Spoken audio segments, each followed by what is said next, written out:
tey li ñu fi indi tey depuis bi ñu falee ba léegi ci boppu comité développement sanitaire dañoo gis ni hépatite B ak diabète mi ngi lëmbee dëkk bi surtout ci hépatite B bi ci ndaw ñi moo tax ñu en collaboration ak ICP bi ak personnel santé bi ak comité développement sanitaire bi ñu tey woote fii tey fu ñu def benn campagne de dépistage pour ñu mën a saytu yaramu nit ñi surtout ci ndaw ñi ci hépatite B ak ci mag ñi surtout ci diabète bi loolu tey moo fi nekkoon tey suñu teewaay. bii mooy première édition bi bépp bi ñu falee ba léegi ça fait 1 an de cela bi ñu préfet bi installé bu Almadies Sacré-Cœur bi ñu installé ba léegi bii mooy suñu bu njëkk ñuy def benn activité bu toll ni dayo bi ci par rapport ak campagne de dépistage hépatite B ak diabète. ci loolu dañuy gis ne li poste de santé bi mi ngi nekk au milieu de Sacré-Cœur, Mermoz, Sacré-Cœur, Liberté 4 et Liberté 5 moo tax tey cible bi tey li ci ëpp sax loolu la waa Sacré-Cœur 1 la Sacré-Cœur 3 ak waa Liberté 4 ak waa Liberté 5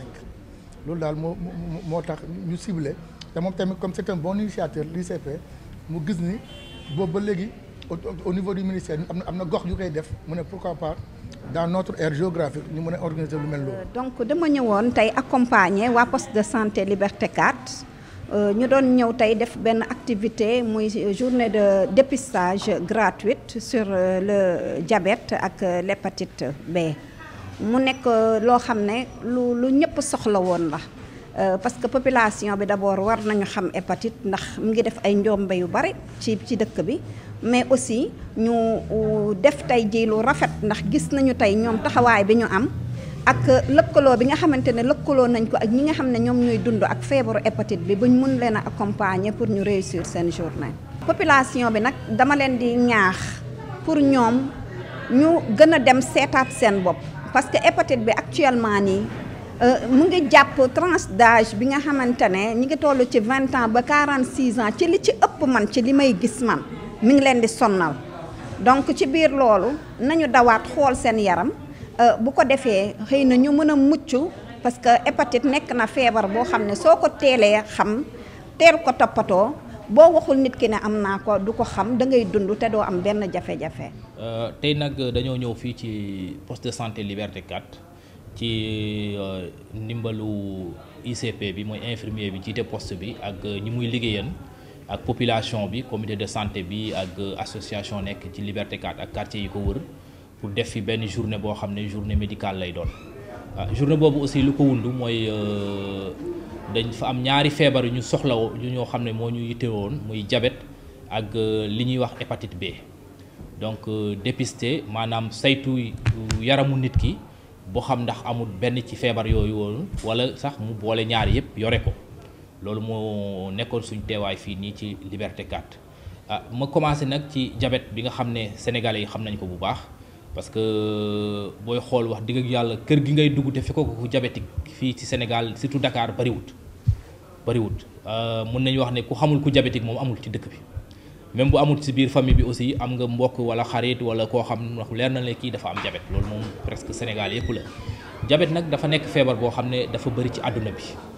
bëri na trop ci àdduna bi faj bi métti na diis na ci. ki nga xam ne moo feebar diis na ci njabootam parce que aussi xaalis moo koy def te feebar boo xam ne la aussi da nga koy faj maanaam presque sa giiru dund nekkul loo xam ne da nga koy faj mu wër mais da ngay jël ay garab yoo xam ne da ngay koo jëlee day tax feebar bi du la sonal du yàq maanaam complication yi du yàq roñon yi du yàq sidit yi wala yuur bi wala bët yi wala yooyu noonu parce que loolu la diabète di gën a yàq ci doomu aadama moo tax aussi may ñaax ñi nga xam ne am nañ diabète ñuy faral di dem di gis docteurs yi ñu leen di saytu donc bu ñu jógee ci loolu ni ñuy wax hépatite B nag mooy feebar boo xam ne doomu jàngoro moo koy joxe doomu jàngoro boobu noonu maanaam mën nañ ko wàllee ci biir kër gi mën nañ ko wàllee ci sëy yi mën nañ ko wàllee ci tiflit yeeg yooyu noonu waaw loolu tax sax ñu naan contamination sous le toit maanaam wàll boo xam ne ci biir kër gi lay doon moo tax aussi d'habitude su amee ci kër donc li ñuy gën a njëkk a ñaax famille boobu noonu mooy ñi des ci kër gi ñu dem hôpital dépister xool seen yaram ndax am nañ ko wala amuñu ko parce que booy xool fii ci Sénégal li ëpp ci population bi mës nañoo jànkonteel doomu jàngoro boobu noonu mais xëy na feebaruñu xam nga doomu jàngoro bi nekkul bu jaaree ci yow rek wala mu nga jànkoonte ak moom rek da ngay feebar déedéet maanaam jànkoonte nga ak doomu jàngoro bi wér dem na jeex na ci ñooñu nga xam ne nag jànkoonte nañ doomu jàngoro bi am na ñoo xam ne doomu jàngoro bi des na ci ñoom moom la ñuy wax les porteurs sains maanaam yor nañ doomu jàngoro bi mais feebaruñu donc ci ñooñu nga xam ne yor nañ doomu jàngoro bi mais feebaruñu am na ci ñoo xam ne nag xëy na dinañ feebar yi mais loolu yëpp pour mën ko fagaru mën ko fànq il faut nit ñi di nangu di dem hôpital di dépister wu feebar boobu noonu jéem a xam ban feebar la parce que dafa nekk feebar boo xam ne moom itam feebar bu doy waar la parce que moom itam complication yi moo tax parce que complication yi bu xesee boo taxaw rek faj bi day jafe trop dafa nekk feebar boo xam ne li muy gën a joxe mooy canceru foie wala cirrhose xam nga ñaari feebar yooyu moom dafa nekk feebar bu xaw a doy waar mais boo demee ci docteur yi mën nañ def lépp ba nga xam ne complication yooyu jàngoro bi di joxe doo ko am loolu moom mën na nekk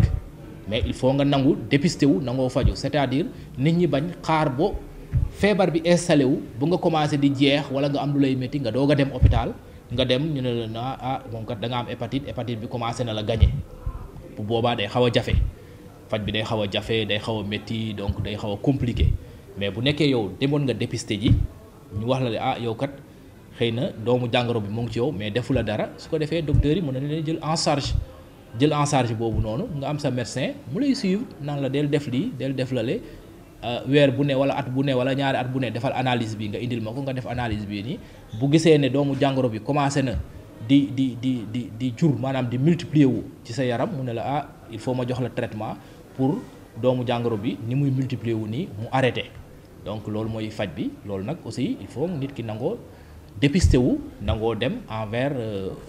ñi nga xam ne ñoom ñooy faj maanaam ñi nekk kër docteur. mais tey dama fi ñëw comme patient parce que vraiment sama biir quartier lañ ko defee te feebar bi dafa nekk loo xam ne bari waay goo xam ne kenn xamul dayoom fu mu toll donc buñ ne dañ koy def ci sa quartier foog nga présenté wu ñëw seet ci sa bopp parce que dañ ne si jamono joo xam ne dañuy dem rek mais kenn wérul. te comme ni ko sama collègue bi expliqué rek vraiment dafa bari ci nit ñi te nit ñi xamuñu ko ñu ngi dem rek donc buñ la defaree journée bu mel ni sa quartier da nga war a présenter wu informer ñi nekk sa quartier yëpp aussi ñu ñëw seet seen bopp ñu jàmbat seen yaram yi xool li ci nekk bu baax a baax xam naa ñun loolu mooy suñu présence tey loolu moo ñu fi indi pour seet daal suñu yaram lu nekk ci suñu yaram ñu xam ko ñu ngi jéggal. Donc nous sommes là depuis ce matin à 8h et le matin, on avait une affluence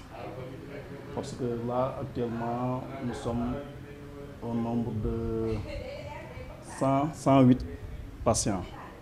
Donc, sur les 108 patients qui ont été testés, nous avons un taux de positivité qui est à peu près égal à 10%. Parce que sur les 100 tests, on avait 10 patients qui étaient positifs. Les valeurs de glycémie aussi. Dans l'ensemble, on a presque un taux de à peu près 5%, parce que pratiquement tous les patients ont des valeurs qui ont été normales. Voilà.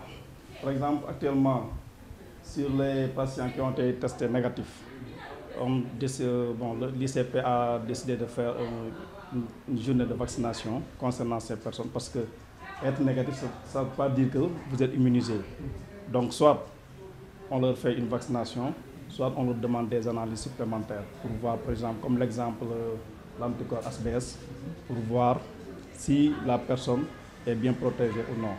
Au cas échéant aussi, ils peuvent faire la vaccination. Maintenant, pour les patients qui ont été testés positifs, la conduite à suivre, c'est de venir voir un médecin, par exemple un médecin gastro-entérologue, parce qu'il y a d'autres examens qu'on doit leur demander. Il y a aussi comme examen qu'on doit le demander, il y a l'ADN viral par exemple, il y a aussi les antigènes, les anticorps antigènes HBE, anticorps anti-HBsC, tout ça sont des examens à suivre. Mais le plus important, c'est l'ADN viral. L'ADN viral va nous permettre de voir l'évolution du virus dans le sang du malade. Parce que